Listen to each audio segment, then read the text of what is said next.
We're here now in front of the Herodion Atticus Theatre, where the ancient drama was developed. And we change angles for this interview.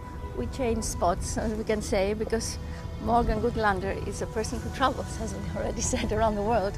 So we have a new kind of theasis of the world. Theasis means vision, what we're going to talk about. So I will ask you about your feeling first, your emotion being in this sacred place, in this wonderful atmosphere, having another experience for this interview. How do you feel? I mean, it's such an honor for me to be in this context.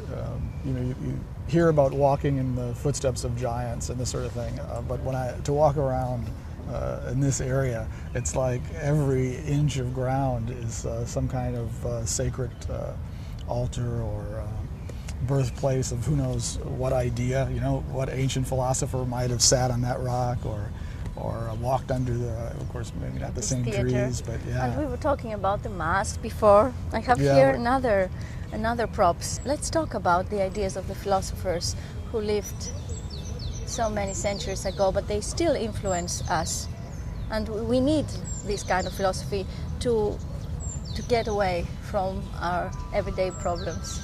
Yeah, Gestalt therapy comes out of the humanistic tradition. So humanism it's good. It's perfect. It's a perfect prop for this for our talk because it's coming out. Gestalt is coming out of that existential humanistic tradition in which the human emotions and the aesthetics of being human are central versus some other ideas about what life should be or how people should behave in general. Humanism always puts the person at the center, and takes the values and the ethics and the pleasure of what it is to be human and expands on that. So it's a perfect point of departure. If we could have Socrates for a moment here, who said, we have to know ourselves. Gnosis αυτόν is the idea. But you were describing the other day that we cannot know ourselves. What we need to do is another technique to be aware of what's going on around us. So can we talk about this? Well, I mean, it's fascinating what you're saying, because on one hand he said, know thyself. On the other hand, he said, if there's one thing I know nothing, which is, I think, the quote that you had the last time we talked. Yes. So that, that's a kind of paradox. Know thyself, at the same time, I know nothing. So, you have to ask it causes one to think about, what is knowing? What does it mean to know something? What is this? What is that? How is that relative for us? And what I've discovered in my work and in the work with Gestalt therapy and Life Matrix is the stuff that's worth knowing.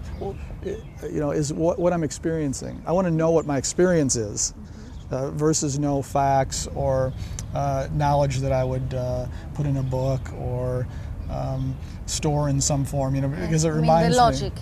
What works with logic and with rules and with knowledge, that we achieve from studying. Abstract knowledge or conceptual knowledge. It reminds me that Socrates or Socrates didn't write anything himself.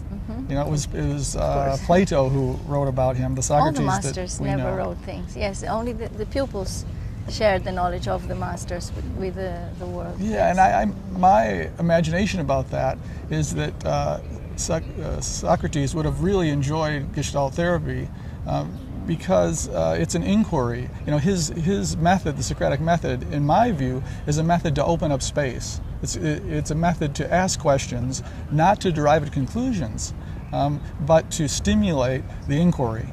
To actually open up a series of possibilities, a series of viewpoints. And that, a lot of times it's used as a way to define and to close in the space and to limit, to say this is what it is, to make a declaration, instead of to open up. So that's it. We have to open up for new ideas to come in our lives. Absolutely.